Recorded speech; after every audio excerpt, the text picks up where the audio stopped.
Benvinguts a la meva parada, soc la Meritxell. Bueno, doncs sí, vaig començar molt joveneta, primer estava la meva mare i després vaig continuar jo amb ella, fins que estava mig jubilada, ve a ratets i continuo jo. Sí, una miqueta de bou, una miqueta de carn de l'atxal, que és la carneta blanca, però sí, sempre vedella, no hem tocat cap més altre article. Me dedico només a la carn gallega.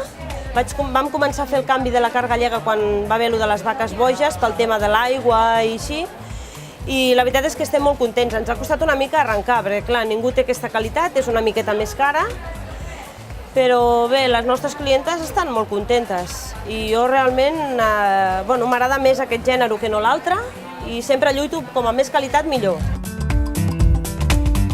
A veure, a primera vista, com a consumidor, has de mirar que la carn sigui una miqueta filtrada, una miqueta de grasseta. Sempre la carn que porta una miqueta de grassa i una miqueta de nervi és més melosa. Una carn ben neta és una miqueta més eixuta. No té res a veure que sigui tendra que sigui dura, l'eixuta, la melosa, Però tenim una miqueta el lema aquest de que si és eixuta serà dura. No, no té res a veure. I la consistència és que tinguis tu la planxa ben calenta i volta, tampoc molt feta, no?, que queda com una sola sabata. Ja t'he dit abans que el tractar en públic m'agrada, el que passa que el fet de, no sé, saber tallar carn i cada dia vols coses noves, no? I jo la veritat és que la meva parada és petita, sempre m'agradaria poder fer més coses però no tinc espai. Bueno, m'agradaria tindre, per exemple, cada dia una mica de tot. Per exemple, jo avui no puc tenir ossobuco perquè no m'hi cap. Podria fer tornadors de vedella, podria, no sé, o per exemple tindre talls farcits, com per Nadal, que tens molta més cosa, poder tindre una mica més de varietat, intentar col·locar carn arrebossada, donar-los coses més que les senyores arribin a casa i ho tinguin més còmodament per cuinar.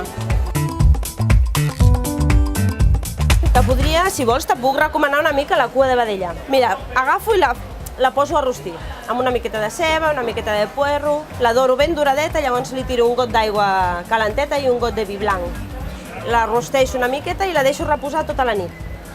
L'endemà li faig una picada de romesco, que consisteix en una llesca de pa, un all fregit, un de cru, un pebrot de fer romesco. Tot això ho poso amb una miqueta d'aigua i trituro. I li tiro les patates i la picada juntament i l'acabo de coure. Pots fer algun tipus de bistec, que és una miqueta més econòmic que l'entrecot, i si no tens un entrecot, pots agafar un entrecot de bou, un entrecot de vedella o un bistec per la planxa, el que et faci més goig, o una hamburguesa, que també són molt bones, n'hi venem moltíssimes.